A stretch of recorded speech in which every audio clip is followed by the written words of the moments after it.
So bete, today's lecture is all about the contributions of the particle in the unit cell, rank of the unit cell.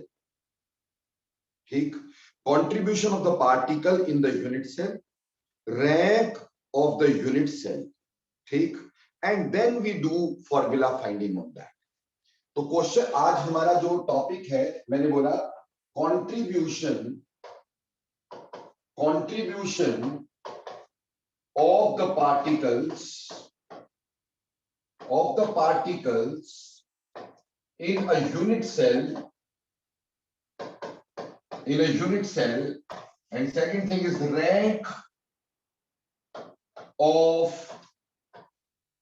a unit cell, या rank of crystal बोल लीजिए या rank of unit cell. ठीक है जी.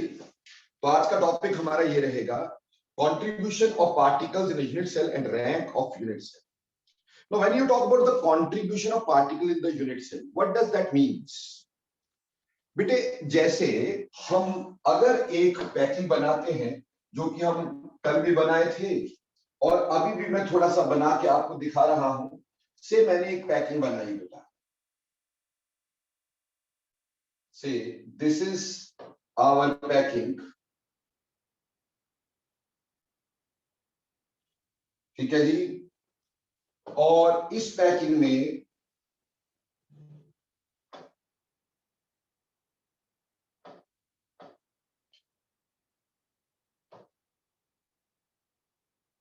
ठीक, हम थोड़ा सा इसको पूरी पैकिंग बना लेते हैं बेटा, ताकि समझने में बहुत आसानी रहे.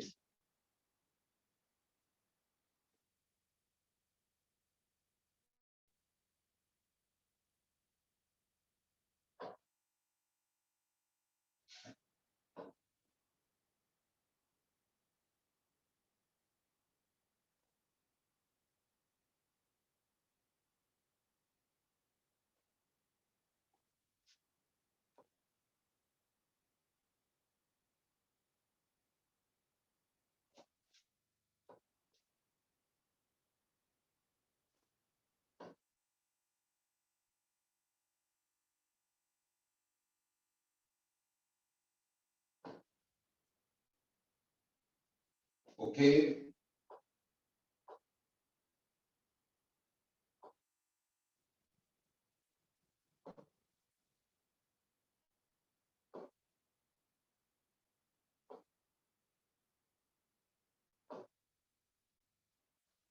से दिस इज अ पैकिंग वी है. ठीक है जी. अब बेटे इसमें हमें कुछ पार्टिकल्स को देखना है. Contribution of the particle. मान लो अगर एक पार्टिकल ऐसे कॉर्नर पे लगा हुआ है, if a particle is present at the corner, corner पे जो पार्टिकल है क्या पूरा का पूरा इस क्यूब के अंदर होगा? कितना पार्ट इसका क्यूब के अंदर होगा, हमें यह समझना है कि कॉर्नर पे कितना पार्ट क्यूब के अंदर होगा. ठीक है, कंट्रीब्यूशन की बात कर रहे हैं. तो पहले हम बात करेंगे कॉर्नर पे. बेटा इस कॉर्नर को समझने के लिए हम आपको इसका एक वीडियो दिखाएंगे और वो भी बताएंगे. जैसे बेटे देखो ये वाला कॉर्नर मैंने ले लिया, फॉर द टाइम बिंग ये कॉर्नर ले लिया. अगर आप इस कॉर्नर को बात करते हो, ये भी तो एक क्यूब का कॉर्नर है ना. This is the corner of a cube. ये वाला जो छोटा क्यूब है उसका कॉर्नर है बेटा ये हमारे पास. तो अगर तुम इसके बारे में डिस्कस मेरे साथ करते हो, इस कॉर्नर के बारे में डिस्कस करते हो, तो बेटे पहले तो देखो कि ये कॉर्नर जो है वो कितने क्यूब इस कॉर्नर को शेयर कर रहे हैं. How many cubes are sharing this corner? You will find that there are 8 cubes which are sharing this corner. हमारे पास कितने क्यूब है बेटा? यहाँ पे 8 क्यूब है जो इस कॉर्नर को शेयर कर रहे हैं. So there are 8 cubes which are sharing this corner. ठीक है जी. ये देखिए, ये मैंने ये कॉर्नर बनाया है और ये कॉर्नर 8 क्यूब शेयर कर रहे हैं. उम्मीद करता हूं बड़े आराम से समझ में आ रहा होगा. This corner is shared by 8 cubes और 8 क्यूब का ये पार्ट होगा. इसलिए अगर मैं इसको 8 पार्ट में बांटता हूं तो एक क्यूब के अंदर how many how much part of this sphere must be there? That is 1/8. को कॉर्नर पे पड़ा हुआ जो पार्टिकल होता है वो हमेशा 1/8 कंट्रीब्यूट करता है, उसकी कंट्रीब्यूशन हमेशा 1/8 होती है। इसको मैं आगे और भी दिखाऊंगा, पहले एक बार लिख देता हूं फिर सारा समझाने की कोशिश करूंगा मैं। ठीक, उसी तरह से अगर एक पार्टिकल कहीं फेस के सेंटर में बिखरा पड़ा हो, एक पार्टिकल फेस के सेंटर में हो, जैसे मान लो दिस फेस के सेंटर में, तो इट विल शेयर 2 क्यूब्स, एक ऊपर और एक नीचे। तो जो फेस का सेंटर होता है बेटा, जो फेस का सेंटर होता है, फेस सेंटर पे कंट्रीब्यूशन बेटे हाफ हुआ करती है। फेस सेंटर पे कंट्रीब्यूशन हाफ हुआ करती है बेटे। एक अगर बॉडी के बिल्कुल सेंटर में होता है तो बॉडी के सेंटर में तो डेफिनेटली पूरा का पूरा होगा ना बेटा। तो बॉडी के सेंटर में अगर हम ध्यान दें तो फुल होता है, तो हम बोलेंगे बॉडी सेंटर में पूरा का पूरा एटम प्रेजेंट होता है, पूरा का पूरा पार्टिकल प्रेजेंट होता है। और अगर एक एज के सेंटर पे हो, से ये एज का सेंटर है और इस एज के सेंटर पे ये पार्टिकल है, so how many cubes it is sharing. अगर ये एज का सेंटर हम बना रहे हैं ये वाला, तो आप बताओ how many cubes it is sharing? 4, 1 2, ऊपर वाले 2 4। इसलिए जो एज सेंटर पे पार्टिकल होता है, एज सेंटर पे पार्टिकल होता है, उसकी कंट्रीब्यूशन 1/4 होती है। ये पहले दिमाग में डाल के रखना है कि कॉर्नर की कंट्रीब्यूशन 1/8 है। ठीक, फेस सेंटर की कंट्रीब्यूशन हाफ होती है, बॉडी सेंटर में कंट्रीब्यूशन 1 होती है और एज सेंटर में कंट्रीब्यूशन 1/4 होती है। पर सर हमें ना एक्चुअली ये जो आप बोल रहे हैं ये एक्चुअली समझ में नहीं आ रहा है। ठीक, तो हमें थोड़ा सा समझाओ। तो मैं एक आपको ले जाता हूं टूवर्ड्स माय वीडियो, ठीक, ताकि आप देख सकें, इसको आसानी से समझ सकें कि कैसे हम ये कह सकते हैं कि इसमें कितने पार्टिकल्स हैं, किस कॉर्नर पे कितने होंगे। Just a second. तो बेटे पहले हम सिंपल क्यूबिक का रैंक भी निकालेंगे। ठीक, सिंपल क्यूबिक का रैंक भी निकालेंगे। अब बेटे देखो, रैंक पहले समझ लो कि रैंक क्या होता है। This is simple cubic. अगर बेटे मैं रैंक की बात करूंगा तो बेटा हमेशा समझ के रखना, रैंक का मतलब होता है total effective number of spheres. Total effective number of spheres, total effective number of spheres in a cube. एक क्यूब या एक यूनिट सेल के अंदर कितने इफेक्टिव नंबर ऑफ स्क्वायर्स होते हैं बेटा, स्फीयर्स होते हैं, उसको हम क्या बोलते हैं? रैंक बोल देते हैं। ठीक, I will come back to that rank. ठीक, बट येट पहले समझ लीजिएगा, ये मेरे पास एक सिंपल क्यूब है। ठीक, you are finding over here कि this is a simple cube, है ना बेटा। देखो सारे पार्टिकल कॉर्नर पे दिख रहे हैं क्यूब के। तो चलो इसको थोड़ा सा अपन स्टार्ट करते हैं।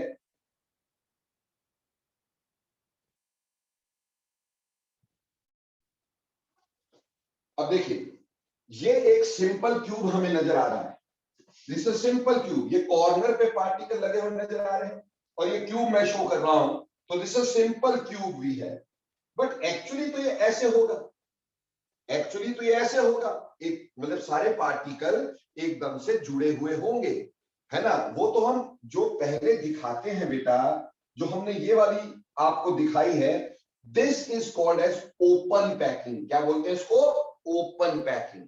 ठीक, ये दूर दूर पार्टिकल सॉलिड में इतने दूर नहीं होते हैं, particles are very closely packed, दूर दूर नहीं होते हैं, पर हम इसको ओपन पैकिंग बोलते हैं।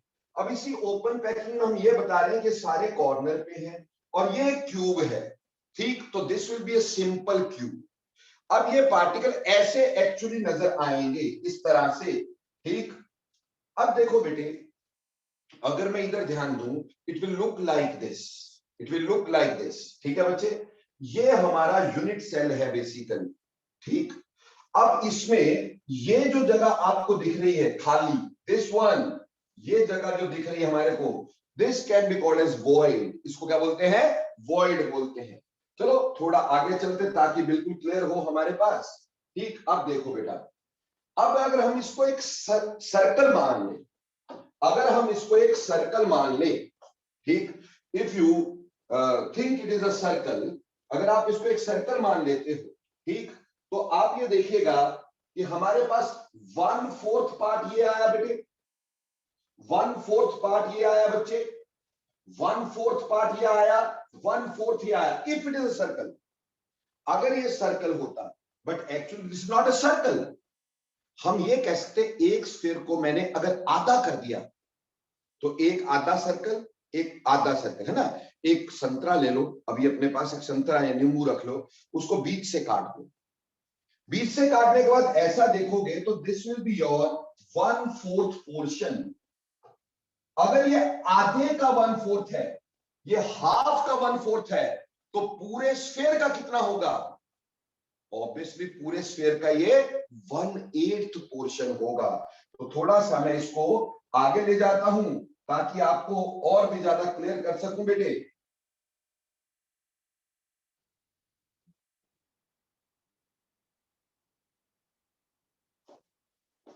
ये आगे चलिए, ये देखिए, please see this, no this portion, ये वाला जो पोर्शन है ये कितना हो गया? ये 1/8 हो गया बेटा।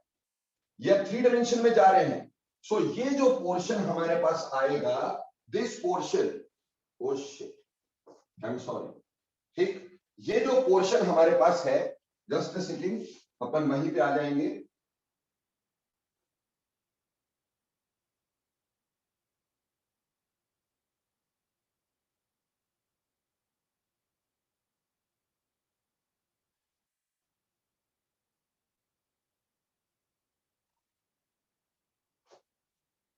चलिए, तो ये था 1/4 1/4 1/4। अगर आधा सर्कल होता, but as it is a sphere, तो स्फीयर है, तो बेटा ये पार्ट जो आ गया, ये कौन सा आ गया? ये पार्ट बेटे आपका 1/8 पार्ट आ जाता है। So this will be 1/8 part for this, this is 1/8, this is 1/8, this is 1/8, as well as this is 1/8, ठीक, ये सारे 1/8। तो कॉर्नर पे इस तरह से बेटा पार्टिकल जो होते हैं वो 1/8 होते हैं। बोलो बच्चे, समझ में आया? यस और नो, क्विकली बोलना। Yes sir. Yes sir. 1/8 क्यों है? हाँ जी बोलो। ओके, अब चलते हैं बेटा आगे, ठीक, इसको और भी समझने की कोशिश करते हैं, ठीक, इसका रैंक निकालने की कोशिश करेंगे। We will calculate the rank of this. अब देखो 1/8 ये प्रेजेंट है और सारे कॉर्नर पे प्रेजेंट है, देखो सारे कॉर्नर पे प्रेजेंट है और 1/8 प्रेजेंट है। सो बच्चे अब देखो, ये हमारे पास जो होती है दिस वन, इसको हम बोलेंगे क्लोज्ड पैकिंग। क्या बोलेंगे? Closed packing. So this is called as to be closed packing. ये हमारी क्लोज्ड पैकिंग होती है, ठीक।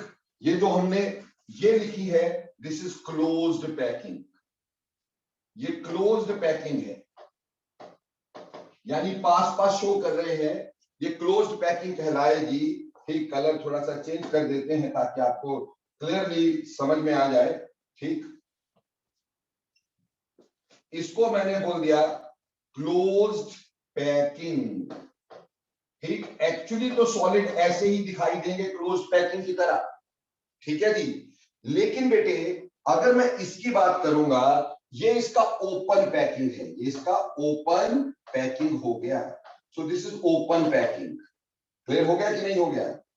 और बेटे ये इसका एक्चुअली यूनिट सेल होगा, ये इसका एक्चुअली यूनिट सेल हम ऐसा शो करेंगे। सो देखो बेटे, हमारे पास ये ओपन पैकिंग समझ में आ रही है, क्लोज पैकिंग समझ में आ रही है, और ये हमारा यूनिट सेल हो गया पूरा का पूरा। यूनिट सेल में ये जो पार्ट है ये 1/8 है, इसलिए अगर नंबर ऑफ पार्टिकल देखेंगे, तभी थोड़ा सा मैं कह रहा था कि मेरा कैमरा आज डिसलोकेटेड है, ठीक। चलो थोड़ा सा आप कंट्रीब्यूट करिएगा, थोड़ा सा मैं आपको करवा देता हूं, दिखा देता हूं।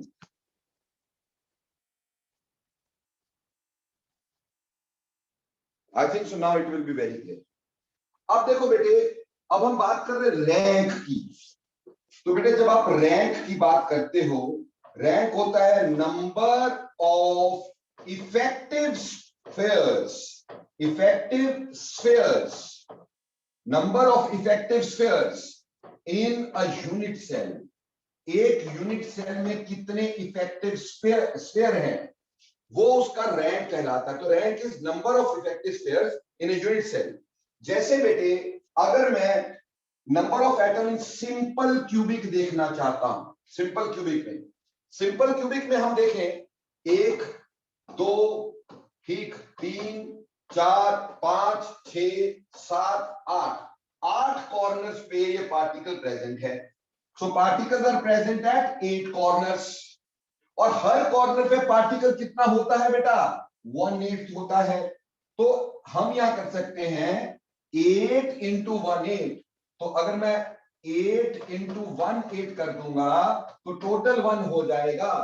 इसलिए बेटा अगर मैं इसका रैंक लिखना चाहूंगा, रैंक ऑफ सिंपल क्यूबिक, ठीक, rank of simple cubic, rank of simple cube, it will be equal to 1।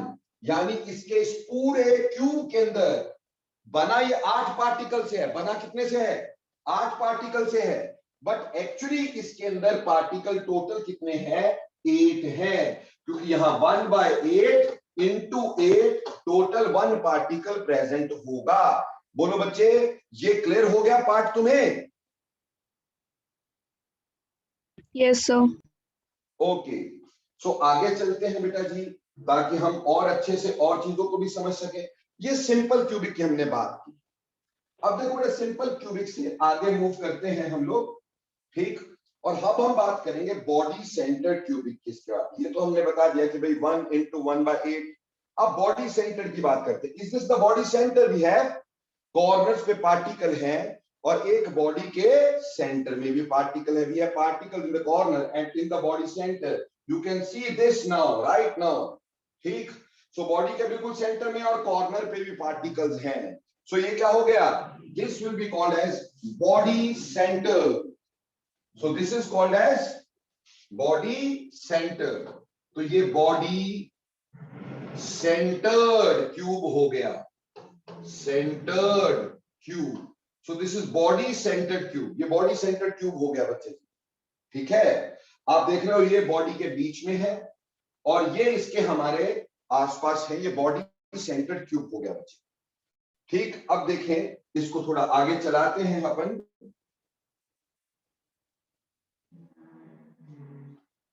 अब इसके इफेक्टिव नंबर ऑफ पार्टिकल देखेंगे तो देखो यहां पे देखना जरा, अब ये इस तरह से बन गया बेटा, इस तरह से, क्लियर। अभी देखो बेटे ये कॉर्नर पे कितना पार्टिकल है, आपको मालूम है कि कॉर्नर पे कितना पार्टिकल होता है, how much particle 1/8 corner, there are 1/8। और कितने कॉर्नर है बेटे हमारे पास, 8। तो यहां पे बॉडी के सेंटर में जो है वो पूरा का पूरा 1 होगा कि नहीं होगा, वो पूरा का पूरा 1 होगा।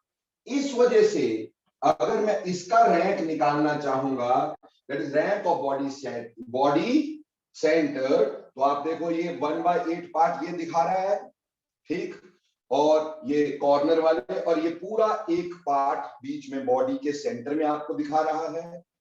तो इसका मतलब टोटल जब हम यहाँ पे पढ़ेंगे तो हमारे पास कितना आएगा बच्चों, देखो यहां पर हमारे पास आ जाएगा इस केस में 1/8 एट द कॉर्नर्स, ठीक है जी, 1/8 एट द कॉर्नर। अगर मैं इसका रैंक निकालूंगा तो 1/8 एट द कॉर्नर यानी 1/8 और टोटल कॉर्नर कितने, 1, तो 1 हो गया।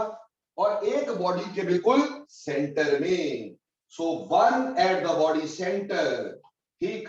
तो 1 एट, ये हो गए कॉर्नर वाले बेटे, दिस इज ऑफ कॉर्नर, और ये बॉडी के सेंटर में, बॉडी सेंटर।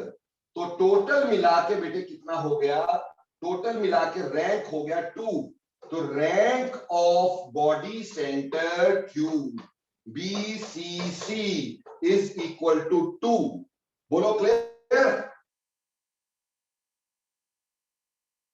यस बोलो सर। बच्चे क्लियर कि नहीं? Yes sir. लेकिन बेटा अब समझेगा Ashwini sir special point, AO special point, मेरे दोस्तों एक कोई बताएगा तुम्हें, ठीक। अब इस स्पेशल पॉइंट की जगह हम बात करें, ठीक है जी, तो वो कैसे होता है? देखो बेटा, आपको मैंने बोला, आप किसी से पूछेगा रैंक ऑफ बीसीसी क्या होता है, बॉडी सेंटर्ड रैंक, पहले तो उनको रैंक का मतलब नहीं मालूम होगा। आप ये बताना effective number of particle in BCC कितने होते हैं, तो उनका आंसर आएगा 2। जितने भी दोस्त आपके पढ़ रहे हैं पक्का पूछना मेरे कहने पर बेटा याद रखना, अगर हमारे पास फॉर आयनिक कंपाउंड, अगर आयनिक कंपाउंड है तो रैंक इन बीसीसी इज 1, ठीक। सो rank in BCC is 1, that is very important, ठीक। ये नॉन आयनिक होगा, अगर नॉन आयनिक होगा, आयनिक नहीं होगा, ठीक, तब तो ठीक है, रैंक 2 है, बट अगर आयनिक है तो रैंक 1 है। सर अब ये नहीं समझ में आया कि आयनिक है तो रैंक 1 क्यों है?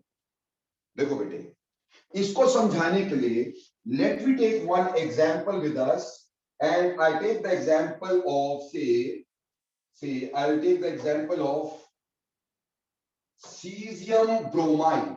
मैंने एग्जांपल किसका लिया? सीजियम ब्रोमाइड का ले लिया एग्जांपल, ठीक है। I took an example of caesium bromide.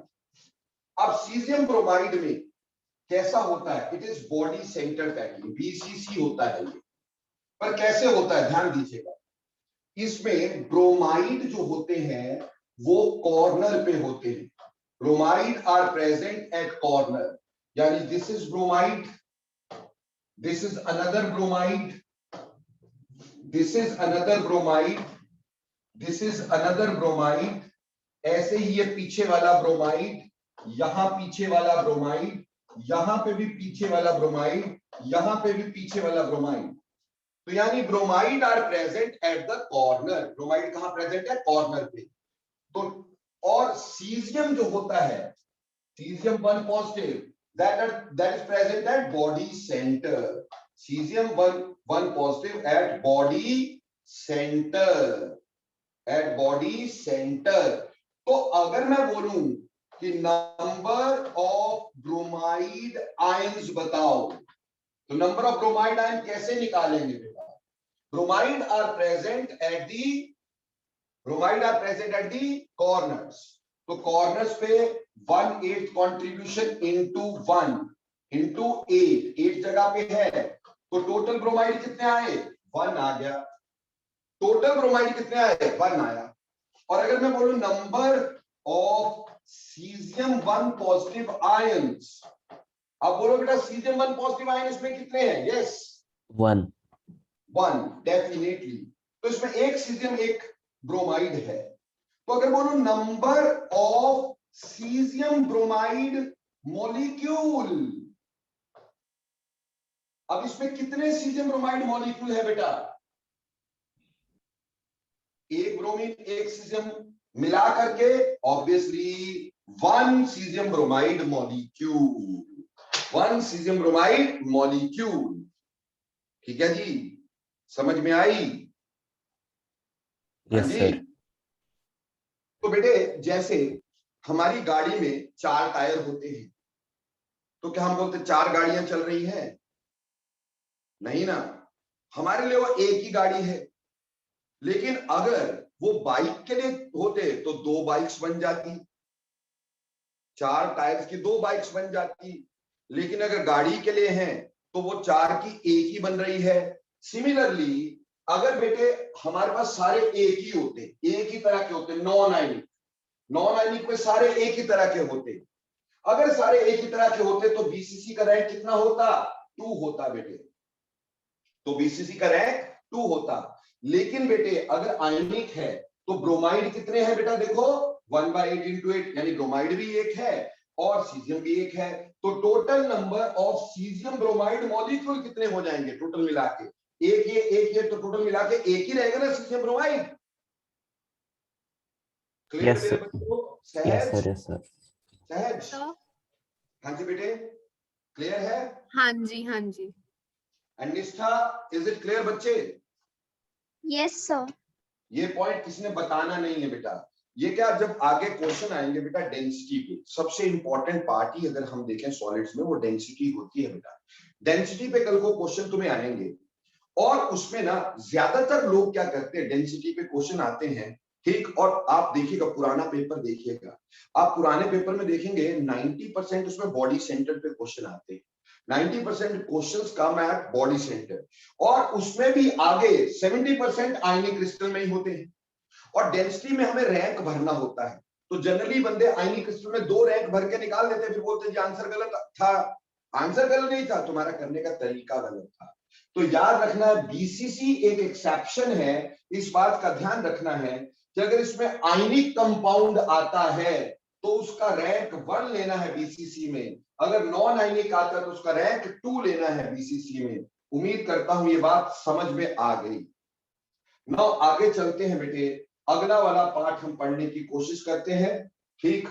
अब हमने ये बीसीसी पढ़ लिया, ये आपको बता रहा हूं मैं कि इसका अगर रैंक देखना है 1/8 × 8 + 1, ये इसका ओपन पैकिंग, ये close packing, and this is type of unit cell we have. Now we are moving toward face centre. Is it the face centre? Atoms are present at the corner as well as at the center of each face. Her face के centre पे है, ध्यान से देखिएगा, हर face के centre पे दिखाई दे रहा है, and it is looking like this, and it is looking like this, ठीक है जी।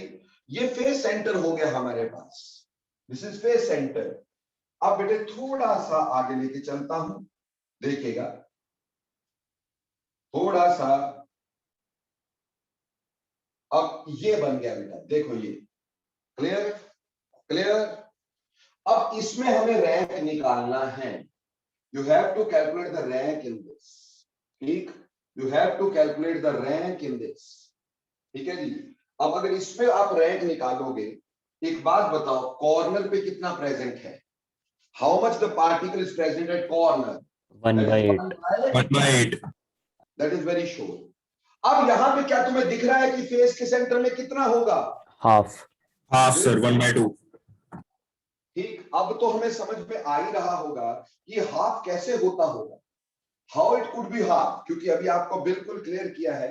आप यहां देख भी पा रहे हैं कि आधा स्फीयर इसके अंदर है, आधा कट गया है, तो ऑब्वियसली आधा दूसरे स्फीयर में होगा, दूसरे रादर क्यूब में होगा, तो फेस के सेंटर में हमेशा हाफ होता है। तो अगर मुझे इसका रैंक निकालना होगा, तो इसके रैंक में हमारे को पता है जो कॉर्नर होंगे, कॉर्नर पे कंट्रीब्यूशन होगी 1/8 × A, कॉर्नर पे contribution 1/8 × A, and that comes out to be 1। और जो फेस के सेंटर होंगे, फेस सेंटर बेटा, फेस सेंटर ओके 1/2 × 4. 4 होते हैं फेसेस बेटे। Vineet, Jay, how many faces are there in a cube? 6, sir. 6. 6, and 1/2 × 6 बेटे 6 फेस होते हैं बच्चे। क्यूब के कभी 4 फेस होते क्या?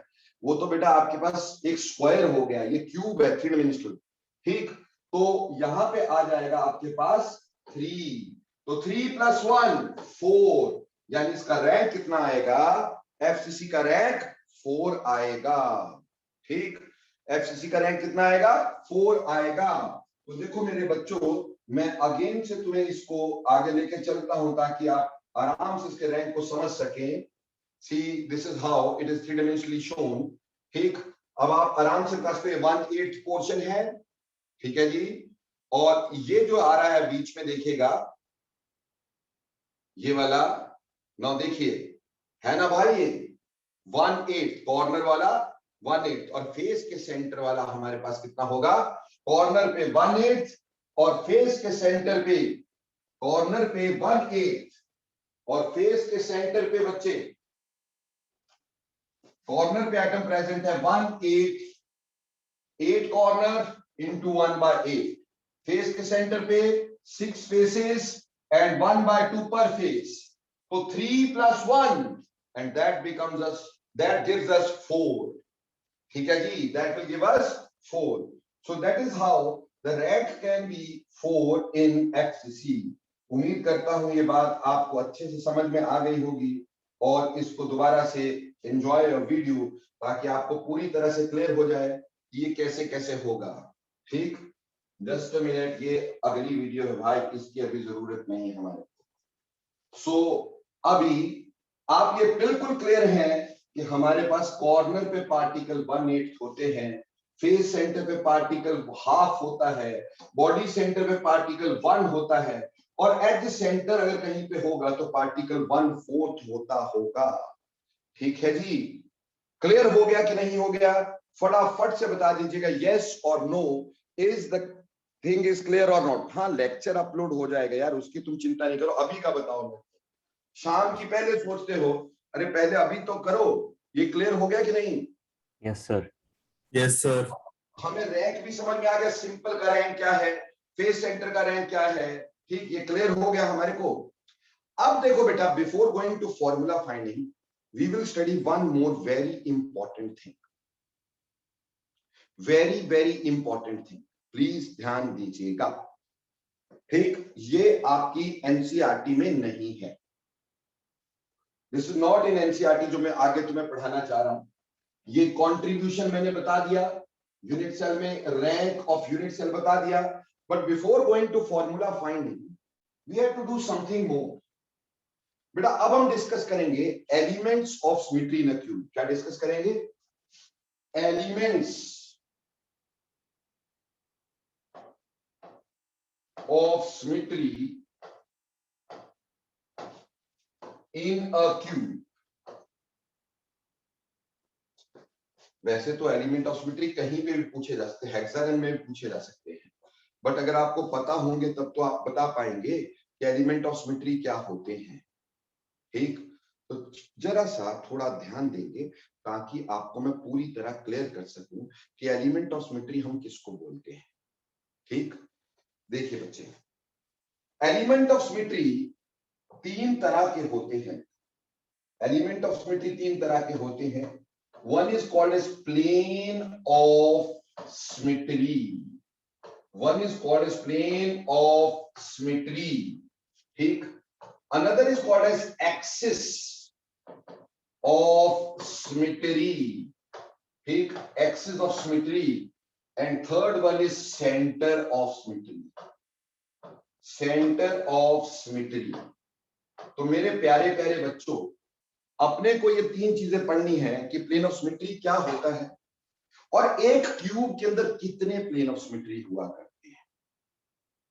ठीक है, एक क्यूब के अंदर कितने प्लेन ऑफ सिमेट्री हुआ करते हैं, और हमारे पास अगली बात हमें ये पढ़नी है कि प्लेन ऑफ सिमेट्री होता क्या है। तो चलिए जरा प्लेन ऑफ सिमेट्री आपको पढ़ के सिखाता हूं, पढ़ाता हूं बेटा। थोड़ा सा बेटा ध्यान दीजिएगा प्लीज, जस्ट 1 मिनट।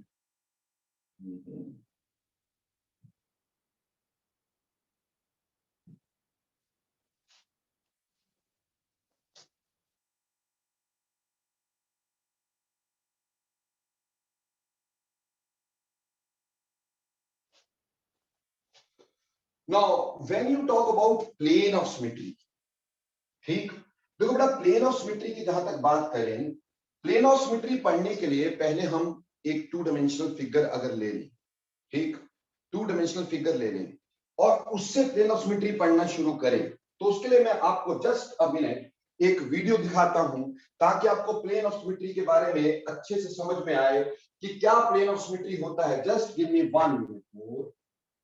ठीक, सी नाउ, देखिएगा ये एक 2 डायमेंशनल फिगर है, this is a 2 dimensional figure. तो देखो बेटा ये 2 डायमेंशनल फिगर है। अब इसमें मैंने क्या किया, इस 2 डायमेंशनल फिगर के अंदर मैंने इसको, ये 2 डायमेंशनल फिगर है, इसको बेटा देखो अगर मैं इक्वल पार्ट में काट देता हूं, इक्वल पार्ट में काट देता हूं, तो क्या ये दोनों बराबर कटते हैं कि नहीं? Yes, sir. ये दोनों बराबर कटते हैं कि नहीं? So this is called as line of symmetry. अगर 2 डायमेंशन में मैं यहां से ले लेता, this is also called as line of symmetry. तो lines of symmetry which cuts a 2-dimensional figure in equal parts, ठीक, ये लाइन ऑफ सिमेट्री की बात कर रहा हूं, which cuts a two-dimensional figure in equal parts such that हम ये बोल रहे हैं which cuts a two-dimensional figure in equal parts such that the parts are mirror images of each other. The parts are mirror images of each other. Mirror images of each other. अगर बेटे मैं इसको ऐसे काट देता हूं तो बेटा ये इक्वल पार्ट में कटता है, मैं ऐसे भी काट सकता हूं इक्वल पार्ट में कटता है, बेटे मैं ऐसी लाइन भी तो लगा सकता हूं, this is also breaking up into equal parts, this is also line of symmetry, मैं इसको ऐसे भी तो काट सकता हूं तो भी मेरे पास इक्वल पार्ट्स में होगा, तो ये लाइंस ऑफ सिमेट्री है, these are not planes of symmetry. Planes of symmetry 3 dimension में होता है, ये लाइन ऑफ सिमेट्री है, ठीक, 2 डायमेंशन में लाइन होती इन, और ये जो लाइंस है इनको बोलते हैं स्लाइस कट्स, क्या बोल देते हैं, स्लाइस कट्स, जो इक्वल हाफ में काटते हैं, जो इक्वल हाफ में काटते हैं, they are considered to be बेटा स्लाइस कट्स, उनको अपन क्या बोल देते हैं, स्लाइस कट्स, तो लाइन ऑफ सिमेट्री है, पर लाइन ऑफ सिमेट्री 2 डायमेंशन में पॉसिबल है। अब देखो बेटे, अगर मान लो हमारे पास कोई 3 डायमेंशनल फिगर है, लाइन ऑफ सिमेट्री बोला divides the figure into 2 equal halves which are mirror images of each other, जो एक दूसरे की मिरर इमेज है, लेकिन अगर बेटा ये 3 डायमेंशनल फिगर है, थोड़ा बहुत जल्दी पीछे चला गया है, थोड़ा फास्ट वीडियो है, तो थोड़ा कोशिश करता हूं इसको वापस स्लो करने की।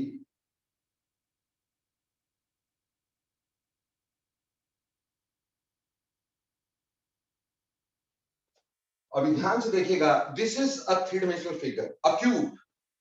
अब बोलो क्या क्यूब को किसी लाइन से इक्वल पार्ट में काट सकते हो, क्या किसी लाइन से इक्वल पार्ट में काट सकते हो, बिल्कुल नो नहीं। सर। तो इसके लिए हमें क्या करना पड़ेगा, हमें एक प्लेन लेना पड़ेगा, ऐसे प्लेन में इक्वल पार्ट्स में इसको काट दिया, ऐसे प्लेन ने इक्वल पार्ट में काट दिया, ये देखो इक्वल पार्ट में काटा, so this is called as ऐसा imaginary plane which cuts a molecule into 2 equal halves, this is called as to be, this imaginary plane is called as plane of symmetry, plane of symmetry। तो अगर तुमसे पूछे कि plane of symmetry क्या होता है, अगर तुमसे पूछें कि प्लेन ऑफ सिमेट्री क्या होता है, तो आप क्या बोलोगे, it is imaginary plane, imaginary plane which cuts a 3-dimensional 3D figure in equal parts such that they are mirror images of each other, mirror images of each other। बोलो बच्चे, बात समझ में आती है? जैसे अगर मैं इसको देखूं, ये जो प्लेन है इसने इस 2 इक्वल पार्ट्स में इसको काटा है, क्या ये एक दूसरे की मिरर इमेज है कि नहीं है? Yes, Are they sir. not mirror images of each other? So they are mirror images of each other. तो ऐसा बेटा कोई भी plane which cuts a molecule into 2 equal half, they are called as mirror images of each other, and they are called as, this plane is called as plane of symmetry. So this plane is called as plane of symmetry. So that is how we come to plane of symmetry. पहले बोलो, plane of symmetry समझ में आया कि नहीं आया? Yes or no? Yes, sir. Okay. अब देखो बेटे, हम एक क्यूब ले लेते हैं और उस क्यूब में कुछ प्लेन ऑफ सिमेट्रीज बनाने की करते हैं कोशिश। देखो ध्यान से, I will take a cube,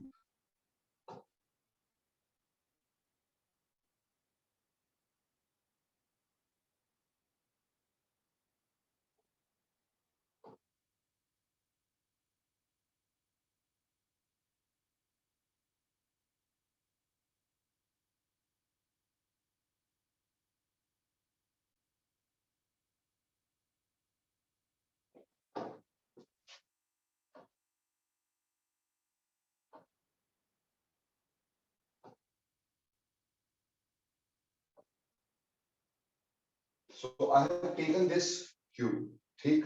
ऐसे बेटे मैं 2 क्यूब लेता हूं पहले, ताकि आपको मैं क्लियर कर सकूं।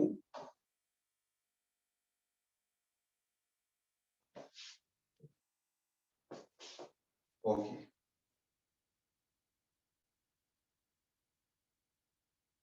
अब देखो बेटा, अब मैंने क्या किया, इस क्यूब को इक्वल पार्ट्स में बेटे मैंने काटना है, ठीक। इस क्यूब को बेटे मैंने इक्वल पार्ट्स में काटना है, ठीक है जी। तो से बेटा मैंने यहां से इसको ऐसे काट दिया, इस प्लेन को ले लिया, यहां से यहां, यहां से यहां, यहां से यहां और यहां से यहां, ठीक। लगभग, ठीक, थोड़ा सा गड़बड़ बना है, थोड़ा सही कर देते मेरे दोस्त, उसमें क्या है।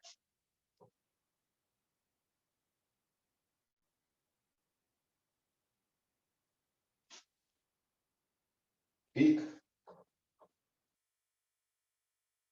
ठीक, ये इक्वल पार्ट में कट रहा है, और ये मैंने एक प्लेन ले लिया है, दिस इज अ प्लेन जो कि इक्वल पार्ट में काट रहा है, ठीक। बेटा इस तरह के प्लेन को हम लोग नाम देंगे रेक्टेंगुलर प्लेन ऑफ सिमेट्री। क्या बोलेंगे?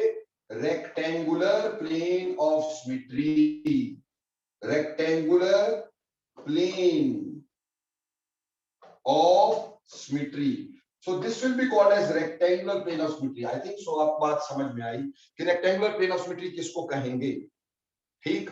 Now ये हमारे पास, या तो बेटा ये जो rectangular plane of symmetry हमारे पास है, ठीक, this can be at this like, ठीक, like this can be at the x axis, can be at the y-axis and can be at the z-axis, ठीक है जी। ये आप देख रहे हैं, ये वाला, ये वाला, ये वाला, ये ऊपर वाले तीन जो है हमारे पास, ये रेक्टेंगुलर प्लेन ऑफ सिमेट्री होंगे। तो these are rectangular plane of symmetry, one at x-axis, another at one at x-axis, another at y-axis, another at z-axis। तो ये बेटे हमारे पास तीन रेक्टेंगुलर प्लेन ऑफ सिमेट्री होते हैं, इसलिए बेटे rectangular plane of symmetry, there are 3 rectangular plane of symmetry in a cube. Rectangular plane of symmetry को शॉर्ट फॉर्म में POS लिख देते हैं। 3 rectangular plane of symmetry in a cube, और वो एक एक्स एक्सिस में, एक वाई एक्सिस में, एक जेड एक्सिस में है। तो मेरे बच्चे विनीत, बेटा समझ में आया ये कि नहीं plane of symmetry? Yes, sir. Okay, लेकिन अब हम ऐसा करते हैं, एक और चीज लेके चलते हैं बच्चे, ठीक। Let we take one more thing. और अब की बार बेटे जी मैंने क्या किया, मैंने यहां से ये, यहां से यहां ले लिया, ठीक, डायगोनल, और यहां से यहां ले लिया बेटा जी। नाउ अब ये जो प्लेन है, क्या ये इक्वल पार्ट में काट रहा है? Yes, sir. तो ये जो है, इसको कहेंगे हम डायगोनल प्लेन ऑफ सिमेट्री। क्या कहेंगे? Diagonal plane of symmetry, diagonal plane of symmetry, plane of symmetry. So this is diagonal plane of symmetry बेटा।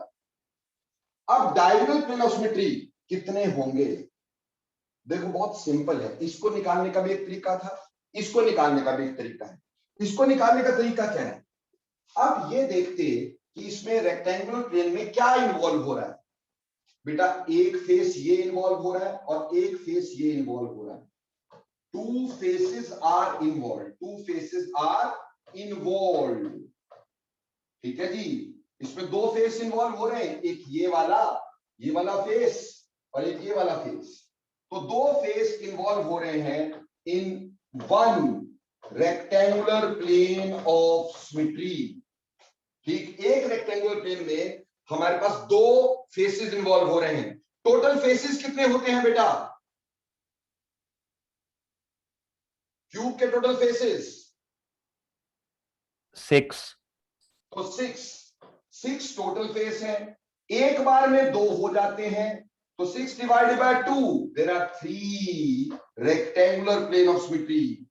एक बार में 2 प्लेन हमारे पास 2 क्या आ रहे हैं, फेस इन्वॉल्व हो रहे हैं, तो एक बार में 2, फिर अगले बार में 2, फिर अगले बार में 2, तो टोटल मिला के 6 के कितने कॉम्बिनेशन बन सकते थे, 6 divided by 2, that is 3. So there are 3 rectangular planes of symmetry are present, one at x-axis, another one at x-axis, another at y-axis, another at z-axis. Clear? Now diagonal plane. Diagonal plane में कैसे निकालेंगे बेटा, देखो एक as इसमें ये involve हो रहा है, there is one edge which is involved and one edge इधर इन्वॉल्व हो रहा है, तो how many edges are involved, तो हम बोलेंगे 2 edges are involved, 2 edges are involved per diagonal plane of symmetry, diagonal plane of symmetry. एक diagonal plane में 2 एज इन्वॉल्व होते हैं, टोटल एज बोलो कितने होते हैं, 8. अरे एज 8 सर, 8. अरे कॉर्नर 8 होते हैं, एज 12 होते हैं, एज कितने होते हैं 12. सी 1 2 3 4 5 6 7 8 9 10 11 12, so there are 12 edges. Corner 8 होते हैं क्यूब के, एज 12 होते हैं, फेस 6 होते हैं, समझ में आई, तो 12 एज है, तो 12 एज एक बार में 2 इन्वॉल्व हो रहे हैं, तो number of diagonal plane 12 divided by 2 कितने बेटे 6, तो देयर आर 6 डायगोनल प्लेन्स, ये 6 देख रहे हो आप. अगर मैं इसको नाम दे देता हूं, प्लीज इधर ध्यान दे दीजिएगा, you will get to know it very easily. मान लो मैंने इसको लिखा A B C D E F G H, ऐसे इसके नाम दे दिए, तो ये प्लेन हमारे को किसमें मिल रहा है, ये मिल रहा है एसी ईजी में. अब ऐसे ही यहां पे ए सेम नाम देने हैं, बी सी डी सेम नाम देने हैं, ई एफ जी एच. अब इसमें कौन कौन सा प्लेन इन्वॉल्व हो रहा है, बी डी एंड दिस, ठीक, B D and H F, ठीक. अब इधर भी सेम नाम देने, ए बी सी डी, और यहां पे हमारे पास कौन सा आ जाएगा बेटा, ई एफ, और यहां पे जी एच. अब इसमें कौन कौन से एज इन्वॉल्व हो रहे हैं, एक डीसी और एक ई एच, ये दो एज इसमें इन्वॉल्व हो रहे हैं. अब इधर आ जाओ, ए बी सी डी, और यहां पे ई एफ जी एच, तो बेटे जी यहां पे जी एच और ए बी, ये 2 एज इन्वॉल्व हो रहे डायगोनली. यहां पे भी A B C D E F G H. अब यहां पे ए डी और G H, A D G H पहले तो था नहीं, एक नया कॉम्बिनेशन हो गया, ठीक है जी. अब इसी तरह से यहां पे भी ए बी, ठीक, सी डी, यहां ई एफ जी एच. अब यहां पे ना दिखाई नहीं दे रहा, लेकिन ये बीसी होगा और दूसरा हमारे पास यहां पे ई एफ होगा, ये 2 एज इसमें इन्वॉल्व होंगे. तो अगर आप इसमें एजेस इन्वॉल्व देखो, यहां पे कौन सा ए सी और यहां पे ई जी, यहां पे कौन सा डी बी और ई एच, यहां पे कौन सा बेटे जी, यहां पे C D and H E, यहां पे बेटे ए बी और जी एच, यहां पे ए डी और जी एच, और यहां ये दिए. तो आप देखो ये 6 जगह पे लग सकता था, क्योंकि हर बार में 2 एज इन्वॉल्व होते थे, टोटल एज हमारे पास 12 होते थे, तो 12 divided by 2 is equal to 6. So there are 6, you can say there are 6 diagonal planes. तो टोटल प्लेन्स ऑफ सिमेट्री बोलो, टोटल प्लेन्स ऑफ सिमेट्री। बेटा फटाफट से बोलना, टोटल प्लेन ऑफ सिमेट्री कितने हुए बेटा? 3 तो हुए रेक्टेंगुलर और 6 हुए डायगोनल। टोटल कितने हो गए? 9। तो there are 9 planes of symmetry. बेटा भूमिका समझ में आया बच्चे की नहीं? यस करो। Yes, sir. एंड सहज आपको क्लियर हुआ कि नहीं बेटा? Yes, sir, clear. ओके। जय आपको कोई दिक्कत हो मेरे बच्चे? नहीं सर। चलिए वेरी वेल डन। अब चलते हैं मेरे दोस्तों आगे। तो प्लेन ऑफ सिमेट्री हमारे को समझ में आ गया कि प्लेन ऑफ सिमेट्री क्या होता है, कितने प्लेन ऑफ सिमेट्री होते हैं। ठीक, ये क्लियर हो गया। अब बेटे अगली बात करेंगे हम एक्सिस ऑफ सिमेट्री की। Next thing is axis of symmetry. मेरे दोस्तों when we talk axis of symmetry, तो देखो जरा जस्ट अ मिनट, 2-4 चीजें इसमें भी दिखाते हैं आपको।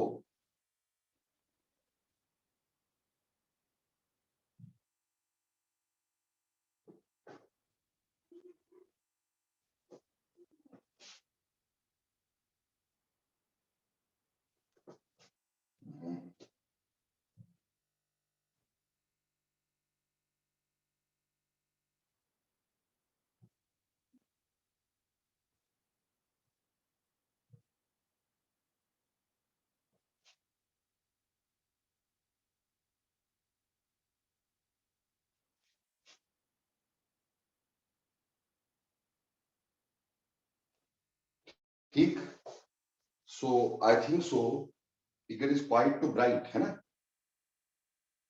क्लियर यस नहीं? सर। चलिए इस फिगर का यूज ही नहीं करते हैं क्योंकि it is quite too bright for you. ठीक, तो अपन इसको समझने की कोशिश करते हैं easy. Axis of symmetry, axis of symmetry. देखो बेटा एक्सिस ऑफ सिमेट्री की अगर बात करें, एक ऐसी इमेजिनरी एक्सिस जिसके अराउंड अगर मैं अपने मॉलिक्यूल को रोटेट करता हूं, अगर मैं अपने मॉलिक्यूल को जिसके अराउंड रोटेट करता हूं और बार बार मुझे सेम फेस दिखाई देंगे, बार बार मुझे सेम फेस दिखाई देंगे, उसको बेटा हम एक्सिस ऑफ सिमेट्री बोलते हैं। So this is called as axis of symmetry. जैसे मैं आपको एक अभी रेडीमेड एक्सिस ऑफ सिमेट्री बना के दिखाता हूं। ठीक, सी ये मेरे पास एक कोई स्ट्रक्चर है, क्यूबिकल है मान लो। ठीक, दिस इज अ क्यूब। अब मैंने एक बीच से ऐसे एक्सिस पास ऑन करवा दी है बीच से। अब इसके अराउंड मैं इसको रोटेट कर सकता हूं। अब ये वाला फेस, ये वाला फेस, ये वाला फेस, ये वाला फेस, क्या चारों सेम फेस है कि नहीं? क्या Yes, ऑल आर? sir. तो ये हमारे पास एक एक्सिस ऑफ सिमेट्री हो जाए। तो एक्सिस ऑफ सिमेट्री क्या होती है? चलिए एक्सिस ऑफ सिमेट्री को समझते हैं और अच्छे से बनाने की कोशिश करते हैं। उसके लिए हम एक क्यूब ले लेते हैं। सबसे पहले हमने यहां पर एक क्यूब बनाया क्योंकि जो फिगर्स वो दे वर टू ब्राइट, सो उसको लेने की जरूरत नहीं है हमें, हम इसी को कर लेते हैं।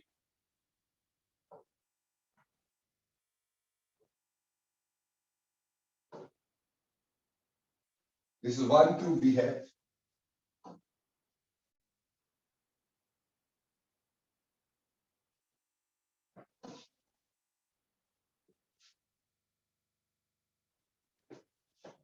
देखो बेटा ये मैंने क्यूब तुम्हारे सामने शो किए हैं to explain the axis of symmetry. देखो बेटा मैंने बोला एक्सिस एक ऐसी इमेजिनरी एक्सिस है जिसके अराउंड अगर मैं पार्टिकल को रोटेट करूं मुझे बार बार सेम फेस नजर आए। यानी हम इसको डेफिनेशन क्या देंगे? सबसे पहले हम बोलेंगे axis of symmetry is an imaginary axis, imaginary axis around which if a structure is rotated a structure is rotated by 360 degree by n times, 360 degree by n times, and gives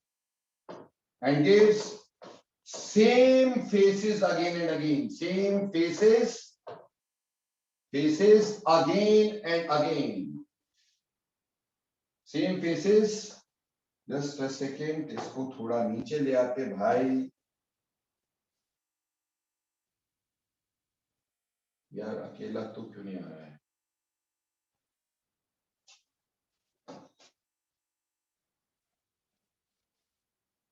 नहीं shift होता है, चलिए any how इसी को रखते चलते हैं। Same faces again and again, again and again, ठीक। एक इमेजिनरी एक्सिस जिसके अराउंड अगर हम अपने स्ट्रक्चर को रोटेट करें 360 बाय n टाइम्स, तो again and again we get a same face again, so that is called as to be axis of symmetry. जैसे समझने की कोशिश करिएगा, मैं अभी सिर्फ क्यूब के बारे में डिस्कस कर रहा हूं, एक्सिस ऑफ सिमेट्री में क्यूब, ठीक। देखो बेटे, मान लो मैंने एक एक्सिस ले लिया, ठीक, और वो एक्सिस कैसे लिया है, प्लीज सी दिस, ठीक। एक एक्सिस मैंने लिया है और वो एक्सिस मैंने कहां से लिया है, बिल्कुल यहां सेंटर ऑफ द फेस से लिया है। So I have taken it from the centre of face,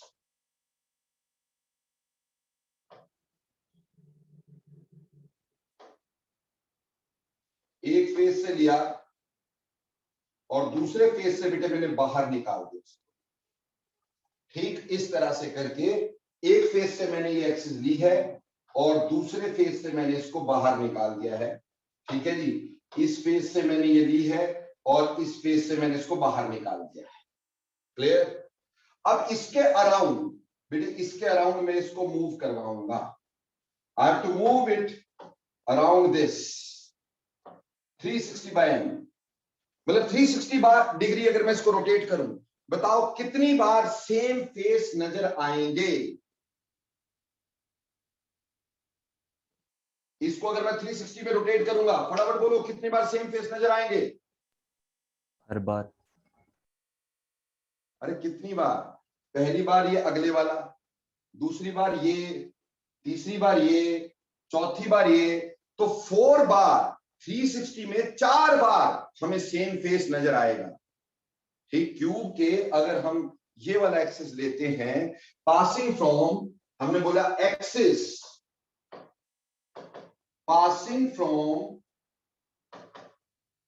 from center of one face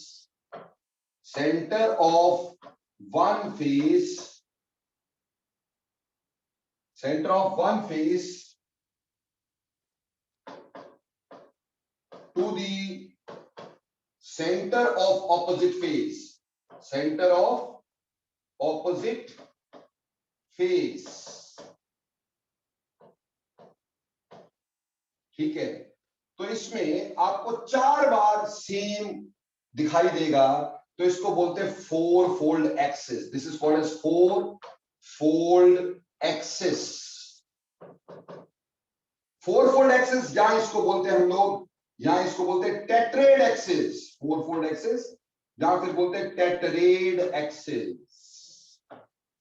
तो अगर तुमसे बोले 4 फोल्ड एक्सिस क्या होती है, बोले जिसके अराउंड अगर मैं अपने मॉलिक्यूल को रोटेट करूं, मुझे बार बार 4 बार सेम फेस नजर आए, तो उसको मैं टेट्रेड एक्सिस बोलूंगा या 4 फोल्ड एक्सिस बोलूंगा।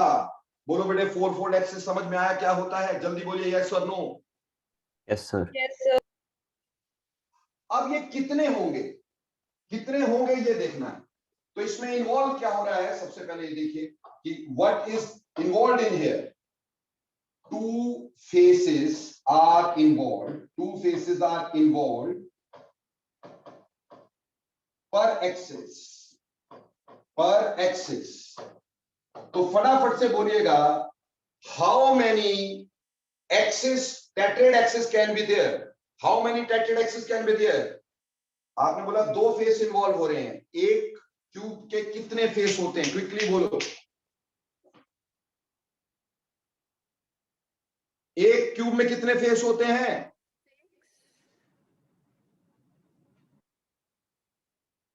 अरे यार 6।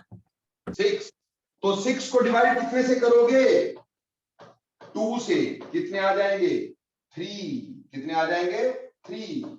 यहां पे 3 टेट्राहेड्रल एक्सिस होंगी। 3 टेट्राहेड्रल एक्सिस, एक एक्स एक्सिस पे, जैसे ये वाई एक्सिस पे, this is on Y axis. ऐसे ही बेटा एक हमारी यहां से निकलेगी और यहां से पास ऑन होती हुई यहां से बाहर जाएगी, यानी एट द वाई एक्सिस। इसी तरह से एक को पीछे से निकलती हुई आगे को आएगी, this will B along the Z axis.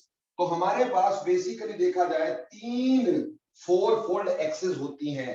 पहली बात तो 4 फोल्ड एक्सिस क्या होती हैं बेटा? 4 फोल्ड एक्सिस होती है कि अगर हम 360 पे इसको रोटेट करें तो 4 बार सेम फेस नजर आए, उसको 4 फोल्ड एक्सिस बोलते हैं। और क्योंकि इसमें 2 फेसेस इन्वॉल्व हो रहे हैं at a time, total face 6 होते हैं, तो 6 डिवाइडेड बाय 2, ये 3 हमारे पास टेट्राहेड्रल एक्सिस होंगी। और वो 3 कहां होगी? एक्स एक्सिस पे, वाई एक्सिस पे एंड जेड एक्सिस पे। इसमें 3 टेट्राहेड्रल एक्सिस होंगी। बोलो क्लियर?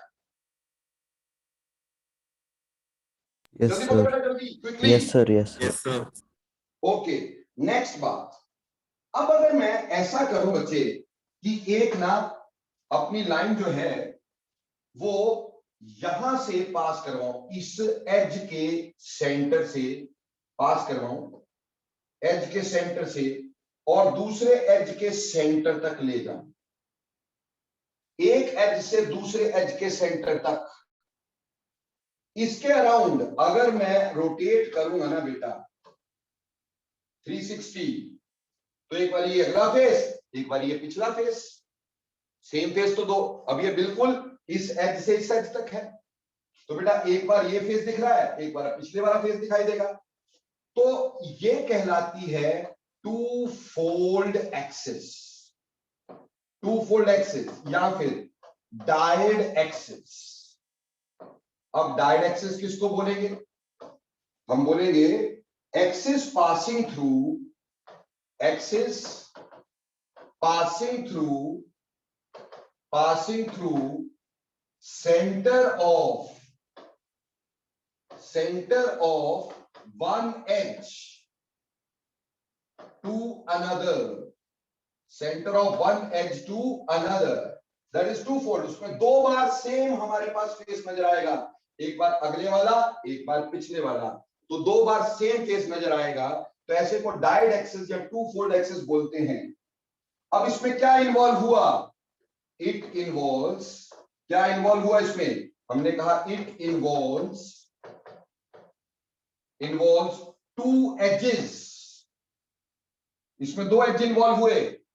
तो मिस्टर जी कितने एज होते टोटल क्यूब में?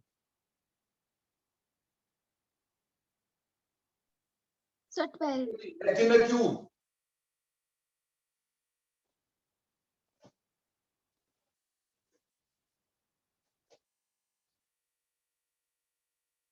Mister are you listening me बेटा? Yes, sir. तो कितने एज होते क्यूब में? Sir, 12. 12।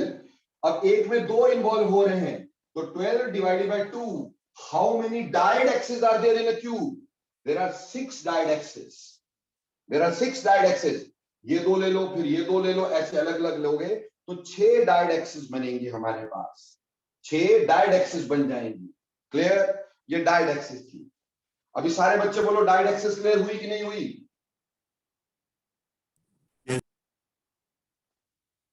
आगे चलो, अब अगली बार देखेंगे। हमने अब एक और लेनी है, एक हमने लेनी है यहां पर from the corner of one cube. Sir जब टू हाँ जी, सर जब टू फोल्ड एक्सिस पे रोटेट होएगा तभी भी तो हर बार हमें सेम ही दिखेगा।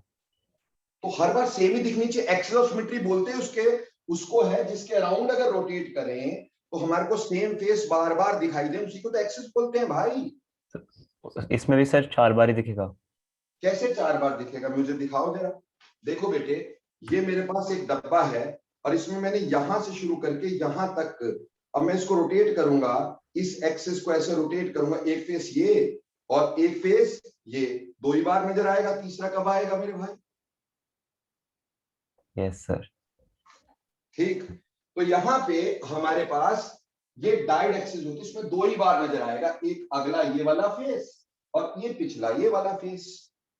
ठीक, अब हम बात कर रहे थे इस तरह की, यानी कि एक डायगोनल से दूसरी डायगोनल तक, एक डायगोनल से दूसरी डायगोनल तक अगर इसको रोटेट करें बेटा, अगर इसको रोटेट करें, ठीक, तो बेटा ये बॉडी डायगोनल होती है, this is body diagonal and mind it, body diagonal is actually tried axis, ये 3 फोल्ड एक्सिस होती है, इसमें 3 बार सेम फेस नजर आते हैं, 3 फोल्ड एक्सिस, ठीक है, इसको हम ट्राइड एक्सिस बोलते हैं, 3 बार सेम फेस नजर आते हैं, ठीक है, 3 बार सेम फेस नजर आते हैं इसमें। तो ये हमेशा ध्यान में रखना कि body diagonal is tried axis, very very very important, body diagonal is tried axis, हमेशा याद रखना। सर हमें कैसे पता चलेगा 3 बार सेम फेस? देखो बेटा, सारा कुछ मैं ही बताऊंगा तो आपको कभी समझ नहीं आएगा। घर पे कोई भी एक डब्बा ले लेना, कोई भी ऐसा कोई भी क्यूब ले लेना, ठीक, और जैसे मैंने बोला एक और एक फेस के सेंटर से यहां से डालना, यहां से निकालना और देखना कितनी बार सेम फेस नजर आते हैं। इसी तरह से एक एज के कॉर्नर से डालना, दूसरे एज के कॉर्नर से निकालना ऑपोजिट, और फिर देखना उसमें घुमा के कितनी बार सेम फेस नजर आते हैं। फिर एक कॉर्नर से उसके ऑपोजिट कॉर्नर पे निकालना और फिर घुमा के देखना कितनी बार सेम फेस नजर आते हैं। You will get to know. मेरे को बताने में 2 सेकंड लगने थे, लेकिन मैं चाहता हूं आप अपने आप एक्सपेरिमेंटली करें ताकि खुद भी कुछ दिमाग में आए ना, सब कुछ मैं ही बताता रहूंगा कैसे चलेगा। एनी हाउ, अब इसमें क्या हो रहा है, इस एक्सिस में ये क्या कर रही है, एक्सिस जो ट्राइड एक्सिस है, एक्सिस passing through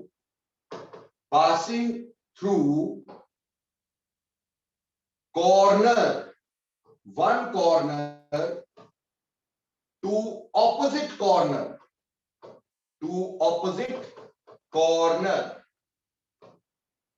ठीक है मेरे बच्चे? तो फटाफट बताओ इसमें इन्वॉल्व क्या हुआ? इन्वॉल्व कॉर्नर हुए, ठीक, इन्वॉल्व कॉर्नर हुए। सहज, एक क्यूब में कितने कॉर्नर होते हैं बिटिया?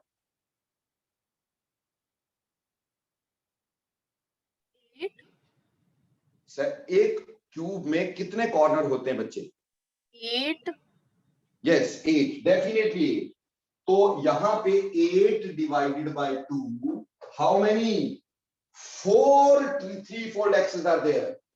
So there are 4 3-fold axes. तो जब हम एक्सिस ऑफ सिमेट्री की बात कर रहे हैं तो it is very very much clear कि हमारे पास एक्सिस ऑफ सिमेट्री जो होती है, ठीक, वो एक इमेजिनरी एक्सिस होते हैं जिसके अराउंड अगर मॉलिक्यूल को रोटेट किया जाए तो सेम फेस बार बार नजर आते हैं, उसको हम एक्सिस ऑफ सिमेट्री बोलते हैं। क्यूब के अंदर हमारे पास 3 तरह की एक्सिस ऑफ सिमेट्री आ सकती है, या तो 4-fold एक्सिस जिसको अपन टेट्रेड एक्सिस बोलते हैं, tetrad axis is passing from one face to another face, या फिर हमारे पास डाइड एक्सिस बेटा, डाइड एक्सिस जो एक एज से दूसरे एज तक, और या फिर ट्राइड एक्सिस यानी 3-fold एक्सिस, ठीक है जी, and that is passing from one corner to another. तो हमारे पास कितनी 4-fold एक्सिस है? 3। कितनी 2-fold एक्सिस है? 6। कितनी 3-fold एक्सिस है? 4। तो टोटल नंबर ऑफ एक्सिस कितनी हुई? Total number of axis in cube, total number of axis in cube 3 tetrad axis plus 6 dyad axis plus 4 triad axis, total मिला के 13 axis of symmetry are there. Total मिला के 13 axis of symmetry are there. Am I clear with the axis of symmetry or not? Yes, sir. Aditya, you got it or not? Yes, sir. Vineet, Yes, sir. Okay, so next last element of symmetry हमारे पास आता है बेटा, जिसको हम बोलते हैं centre of symmetry. Centre of symmetry ये last है हमारे पास। देखो बेटा, सेंटर ऑफ सिमेट्री की जहां तक बात करें, again I will form a cube, ठीक है जी।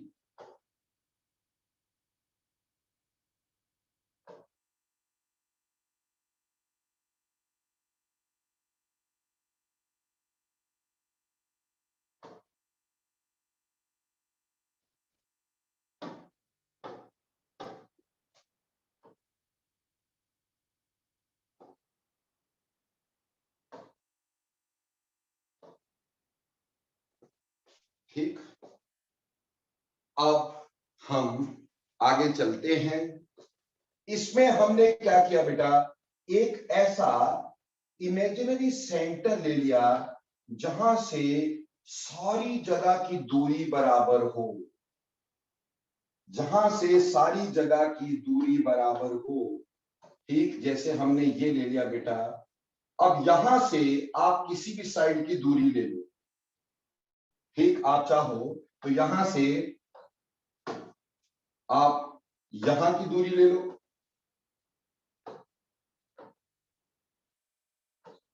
ये दूरी ले लो, या यहां से यहां की दूरी ले लो, या यहां से यहां की दूरी ले लो, या यहां से यहां की दूरी ले लो, या फिर यहां से यहां, या फिर यहां से यहां, या फिर यहां से यहां, और या फिर यहां से यहां। सारी दूरियां बराबर हो, सारी दूरियां क्या हो, बराबर हो। यानी कहने का मतलब कि सेंटर ऑफ सिमेट्री जब हम बोलेंगे तो इट इज इमेजिनरी पॉइंट। क्या बोलेंगे, imaginary point, imaginary point from which every corner is equidistant. Every corner is equidistant, यानी सारी जगह से डिस्टेंस बराबर होता है। एवरी कॉर्नर इज इक्विडिस्टेंट, तो उसको अपन सेंटर ऑफ सिमेट्री बोलते हैं। अब सेंटर ऑफ सिमेट्री तो एक ही हो सकता है ना किसी भी बॉडी में, क्यों जी? तो सेंटर ऑफ सिमेट्री एक ही होगा। There is always one centre of symmetry, हमेशा एक ही सेंटर ऑफ सिमेट्री हुआ करता है।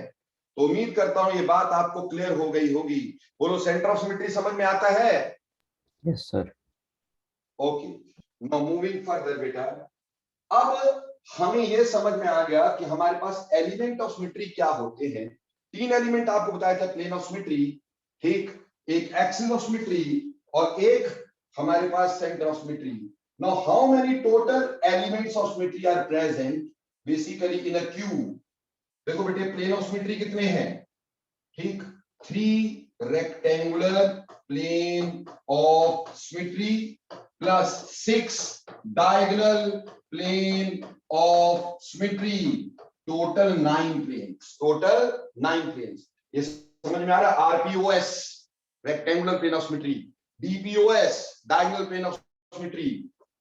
अब axis of symmetry, 3 4-fold axis, 4-fold axis या टेट्राहेड्रल एक्सिस, ठीक, 3 टेट्राहेड्रल एक्सिस, 6 डायड एक्सिस और 4 ट्राइड एक्सिस, टोटल मिलाकर के 13 axis. How many centre? There is one centre of symmetry. तो टोटल मिला के 23 elements of symmetry are present, ठीक है? देखो हुए टोटल कि नहीं?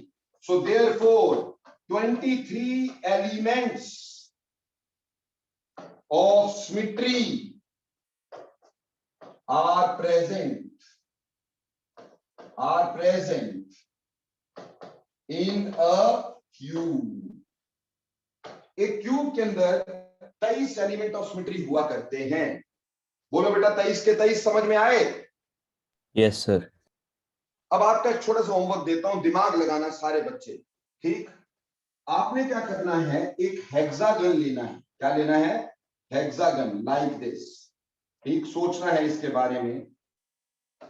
ये एक हेक्सागन हो गया। ठीक, ऐसे करके चाहो तो आप इसको अपने आप बना लो कार्डबोर्ड से। ये एक हेक्सागन मैंने बना लिया।